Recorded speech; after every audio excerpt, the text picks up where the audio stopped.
Olá, sejam bem-vindos e bem-vindas. É um prazer te ter aqui de novo na Protagonista, a plataforma do Canal Rural que dá voz à mulher do agronegócio.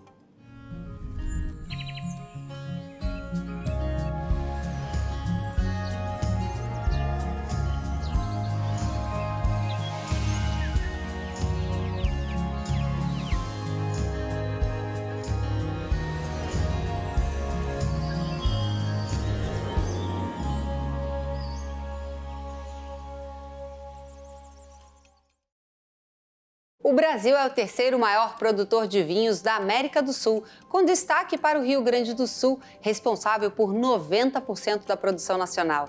Técnicas como poda e sistemas de condução, aliadas à sustentabilidade, são essenciais para a qualidade das uvas.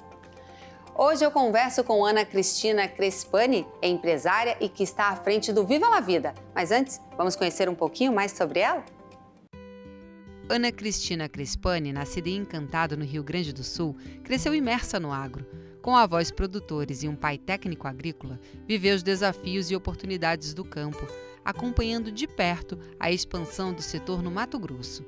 Formada em Direito pela Anhanguera e com especialização na FISAR, sua trajetória sempre foi guiada por valores sólidos, como lealdade e resiliência. Além de empresária e mãe, ela é uma apaixonada por viagens, especialmente para vinícolas, onde encontra inspiração para novas ideias.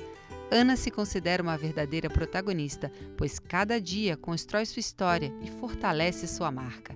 Sua motivação? Criar um legado e ajudar outras mulheres a prosperarem no agro. Oi, Ana, bem-vinda ao nosso programa. É um prazer te ter aqui. Ah, que alegria! Eu também. Você sabe que, além de tudo, eu sou sua fã, né? Imagina. Além de ser fã da Protagonista, mas eu também gosto muito do trabalho que você exerce para todas essas mulheres. É aqui, né? A gente está para dar voz a vocês que já estão fazendo uma transformação no agronegócio. É verdade. E tem a Protagonista como essa grande vitrine. É verdade. Uma né? protagonista mesmo, né? Vamos conversar um pouquinho sobre a região onde você está, Ana.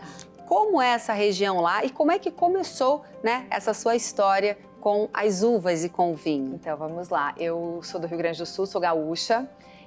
Lá no Rio Grande do Sul, onde nós hoje plantamos, chama-se Flores da Cunha.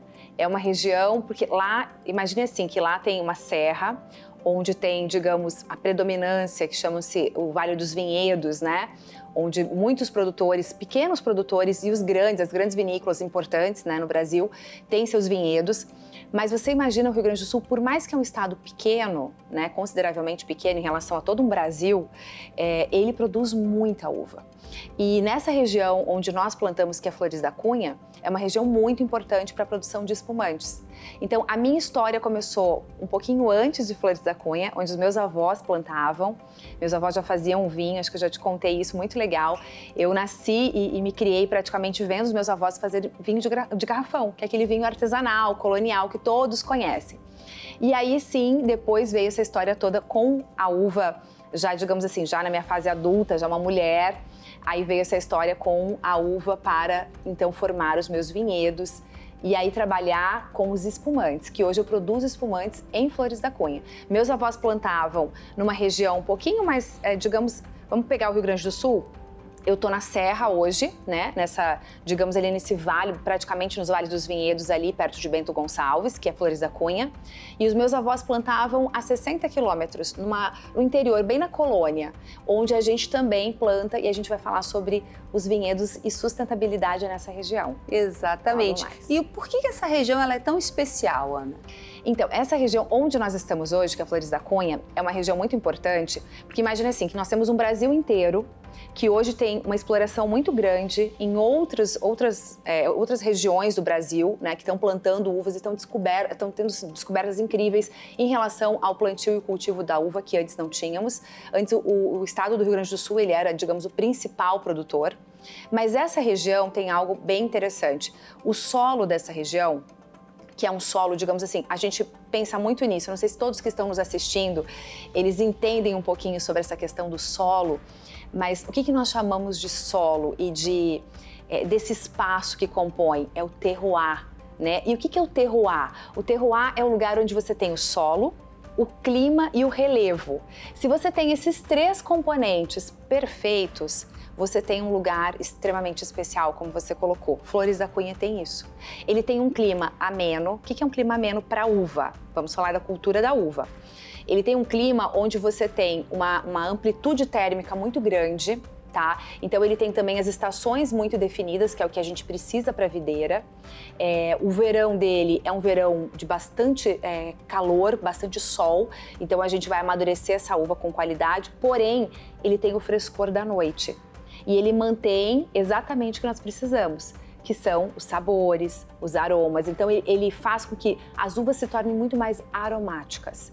E aí a gente tem um solo que ele tem uma característica mais vulcânica, meio basáltico. E isso dá um tom de mineralidade para as nossas uvas e ali propicia uma uva extremamente especial, vou usar essa palavra de novo que você usou, por que tão especial? Para os espumantes. Porque a gente vai ter uma uva que tem uma acidez um pouco mais elevada, que é o que nós precisamos para fazer espumantes de qualidade. E eu sempre falo, já que só para a gente fazer esse gancho, eu sempre falo que para você produzir um vinho de qualidade, não é depois do plantio, ele começa antes do plantio. Na verdade, um vinho de qualidade começa na terra, começa no cultivo, é isso que eu tô falando, o solo. Então o solo tem que ser de qualidade, o clima tem que ser maravilhoso e a uva tem que ser de extrema qualidade. Aí sim, tudo que vem depois, que é a passagem de barrica, como o enólogo vai trabalhar esse vinho, essas nuances, né, que eu falo que é a perfumaria do vinho, ela vem depois. Mas a terra é, sem dúvida, o mais importante. Muito interessante. A gente tem ouvido muito aqui que o Brasil investe, né, nessas 2 podas de vinhos. Você faz? Como é que funciona? Por que o Brasil está, né, tão promissor aí nessas 2 podas? Então, como eu te falei, como nós temos um país muito grande, né, e vários, digamos assim, mesmo que a gente tenha estações muito definidas, é um clima tropical no Brasil, vamos falar que o que a gente tem no Rio Grande do Sul, nós não temos no Mato Grosso. O que nós temos no Mato Grosso, nós não temos no Nordeste. Então, a gente tem uma diferença climática dentro do nosso país. E aí o que acontece? Aqui no estado de São Paulo, eles descobriram algo que eu acho muito interessante, não só em São Paulo, como também no Nordeste brasileiro, que é ali no Vale de São Francisco, que é a dupla poda ou a poda invertida, né? Então o que é isso? Como a gente está falando de um clima muito quente, vamos colocar lá no Nordeste, Vale de São Francisco, é um clima muito quente, onde ele tem praticamente o verão de janeiro a janeiro, né? Então, nós precisamos do quê? Nós precisamos de um inverno também para a uva, né? Ela precisa desse frio para ela poder concentrar mais os aromas. E aí o que acontece? Eles fazem a poda invertida. Então, geralmente, como que nós, lá no Rio Grande do Sul, como é feita a poda? Então, a poda, ela é feita, a poda, ela faz, o que a gente faz? Posso entrar um pouquinho nesse assunto? Então, a poda é o seguinte, nós fizemos o plantio, aí a vinha vai crescer e aí vai ter o momento de podar. Qual é esse momento? O enólogo, geralmente, ele vai escolher esse momento de acordo com o que ele quer para esse vinho, para aquilo que ele está, né, programando. Então, eu quero um vinho de alta gama, de alta qualidade, eu vou ter uma poda diferente de um vinho, de uma vinha que vai dar muitos cachos para uma produção comercial. Então, ok, eu quero uma vinha de alta gama, de alta qualidade. Então, eu vou ter uma vinha com poucos cachos. Então, ali já começa na poda tudo isso que vai acontecer depois na garrafa de vinho. E aí, a gente faz essa poda, geralmente, a gente vai fazer essa poda na primavera. E aí, o que acontece? Quando for primavera próxima do inverno ali, quando for no verão, você vai começar a colheita desse vinho. Então, a uva amadureceu, fez todo o processo natural da videira, amadureceu no verão e aí você vai colher essa uva. Isso é o processo natural. Quando a gente inverte isso, a gente faz com que, olha só que interessante, com que a colheita aconteça no inverno. Então, você vai ter a poda praticamente, digamos, quando você está colhendo lá no Rio Grande do Sul, você vai ter a poda aqui e aí você vai colher tardiamente, você vai colher no inverno. Então, você vai ter a colheita aqui no estado de São Paulo entre junho e julho. Olha que interessante. Para que isso? Porque aí você vai ter uma estação de frio e a colheita nessa estação você vai, tipo assim, Você vai enganar a planta, você vai enganar o ciclo dela. Mas aí você vai ter um vinho tinto, particularmente, de altíssima qualidade. Porque a colheita no inverno, ela concentra muito mais os aromas, ela concentra muito mais as características de uma uva de altíssima qualidade, o que a gente não consegue, talvez, numa colheita de verão. Então isso é muito interessante. E é isso eles fazem, hoje estão fazendo muito, no Vale de São Francisco e aqui em São Paulo. Muito interessante. E a sustentabilidade, né, é um tema cada vez mais relevante quando a gente fala aí da nossa agricultura. Muito. Você trabalha com a sustentabilidade como? O que você utiliza hoje na sua... Então, hoje hoje Viva la Vida já cresceu bastante, né? E aí nós hoje já temos produtores parceiros. E eu acho que eu comentei com você que o nosso projeto, ele preconiza muitos pequenos produtores, é uma coisa que eu gosto bastante. Então eu já compro uva de pequenos produtores e hoje eu faço parte de uma cooperativa, né? Isso é muito legal. Porém, os meus vinhedos particulares, eu tenho um pequeno vinhedo onde a gente está fazendo toda a técnica sustentável. E o que é a sustentabilidade hoje nos vinhedos? Aí existem os selos, né, e tudo mais que a gente tem buscado isso.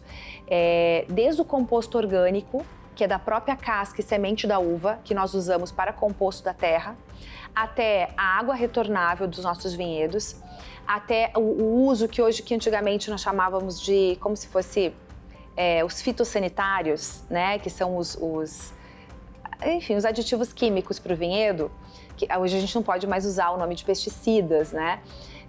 Então a gente hoje já tem um trabalho mais voltado para orgânicos. E é isso que a gente tem buscado. Então, nesses pequenos, é um pedaço de 14 hectares, é pequeno. Ali a gente está praticando isso e buscando selo também, para que a gente tenha um vinhedo altamente sustentável e para que a gente tenha vinhos orgânicos dentro desse vinhedo. E a ideia é replicar talvez isso depois, né? Replicar para os pequenos produtores. Só que é uma coisa muito difícil, né, Jaque? Porque você ter esse controle, realmente, a sustentabilidade é uma coisa que veio para ficar. E eu acredito que num curto espaço de tempo isso seja algo que vai ser muito mais, digamos assim, valorizado, tá? E entendido que não é só a quantidade, mas que a quantidade com a qualidade vai ser algo que a gente vai ter com valor agregado muito maior. Quando você vê o valor agregado disso e como lá fora, para nossa exportação, como a gente vai ter um valor muito maior, eu acredito que aí esse pequeno produtor, ele vai adequar o seu vinhedo para essa sustentabilidade. Então, eu acredito que a gente vai ganhar muito com isso. Não, muito legal, Ana. Planos para o futuro? Muitos, sempre, né? A gente está sempre inovando, mas uma coisa muito legal que vem aí é uma linha de pele, uma linha feita com a semente, as cascas da uva, aí desse vinhedo sustentável, feita com a semente, as cascas da uva dos nossos vinhedos, totalmente orgânica, totalmente natural, livre de qualquer tipo de interferência, assim, de parabenos e tudo mais, onde a gente vai poder fazer um cuidado para a pele, mãos, e eu já fiz os testes nas minhas, inclusive, que eu sou uma 40+, então mãos, pele, sérum, um sérum exclusivo com resveratrol 5%, que é um antioxidante natural, e eu acho que isso é muito legal, porque aí a gente também vai colocar mulheres nesse projeto, pequenas produtoras, e aí a gente, inclusive, falando sobre sustentabilidade, a gente vai unir a sustentabilidade com um projeto lindo para mulheres, que vai fazer bem de dentro para fora. E aí tudo isso unido ao vinho vai ser maravilhoso. Que legal, Ana. Obrigada por saber todas essas novidades. Adorei te receber aqui com a gente. Adorei. Sempre é muito bom estar com você, Jaque. Obrigada pelo trabalho que você faz e que você leva para tantas mulheres, tantas casas, tantas pessoas que assistem você e que com certeza você inspira, viu? Que continuemos, né? Nós duas esperando aí muitas mulheres. Obrigada pela participação, viu? E no próximo bloco vamos acompanhar a experiência da Elaine na França, ganhadora da bolsa do programa Master in Food Agribusiness Management em parceria com a protagonista. Como tem sido essa jornada? E o professor Tejão, que tem a dizer sobre essa transformação. Não saia daí que a gente volta já.